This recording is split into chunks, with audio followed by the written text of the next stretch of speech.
Hello and welcome to अरियंत।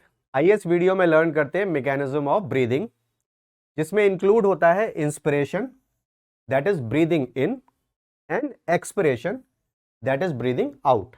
ठीक है, तो अब इसको हम पूरा समझे इससे पहले हम जान लें कि जो हमारा ये एयर टाइट चेंबर है, थोरैसिक चेंबर, इसमें स्टर्नम है, वर्टिब्रल कॉलम है डॉर्सल साइड पर, वेंट्रल पर स्टर्नम है, लेटरल रिब्स हैं और लोअर साइड पर डायाफ्राम है, और सब मिलकर के वर्क करते हैं।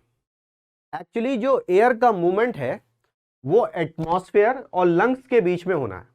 ठीक है, सपोज अगर एटमॉस्फेरिक प्रेशर हाई है और लंग्स के अंदर जो एयर का प्रेशर है, this is called intra pulmonary pressure, ये लो है, मींस नेगेटिव है, तो एटमॉस्फेयर से जो एयर है वो लंग्स में आ जाएगी। अब लंग्स में जो इंट्रा पल्मोनरी प्रेशर है उसको लो कैसे किया जाए, ये यहां पर अब देखते हैं, समझते हैं। सबसे पहले डायाफ्राम कॉन्ट्रैक्ट हुआ, फ्लैट हुआ और डाउनवर्ड मूव कर गया। तो जो थोरैसिक चेंबर था इसका वॉल्यूम बढ़ा एंटीरियो पोस्टीरियर एक्सिस पर, राइट? यहां लिखा हुआ भी है volume of thorax increased. But similarly जो रिब केज है, इसमें जो रिब्स है, रिब्स के बीच में जो मसल्स रहती हैं, these are called intercostal muscles. इनमें भी दो टाइप है, एक्सटर्नल और इंटरनल।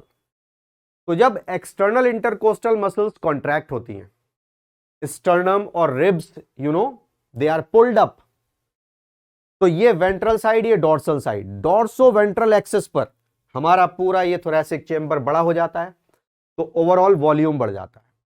अब जब थोरैसिक चेंबर का वॉल्यूम इंक्रीज हो गया तो अंदर जो लंग्स थे वो एक्सपेंड हो जाते हैं और उनमें जो एयर प्रेशर है, that is intra pulmonary pressure, वो डिक्रीज हो जाता है और एटमॉस्फेरिक प्रेशर ज्यादा होने की वजह से सारी एयर अंदर आती, राइट?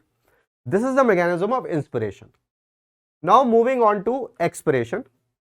एक्सपिरेशन में अगेन अब हमको ये देखना है कि how the air will move from lungs to atmosphere.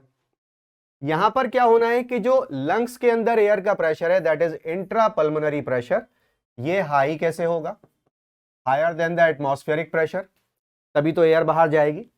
और अगर ये लो कंपैरेटिवली होगा, हाउ इट विल हैपन?